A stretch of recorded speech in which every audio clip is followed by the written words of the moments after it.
అయ్యో నా దగ్గర 30 రూపాయలు ఉంది. ఇప్పుడు కడుపు నిండేదలా ఐడియా. అన్నా చెప్పండి అన్న. అన్నా దోశ ఎంత? 30 రూపాయలు అన్న. ఒక దోశ ఇచ్చేయండి అన్న. దోశ అన్నా చట్నీ అన్నా. ఏంది రేడు?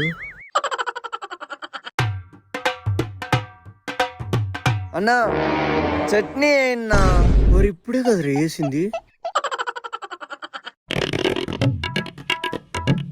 అన్నా అన్నా అన్నా చట్నీ చట్నీ అని చంపుతున్నాడు కదా రేడు.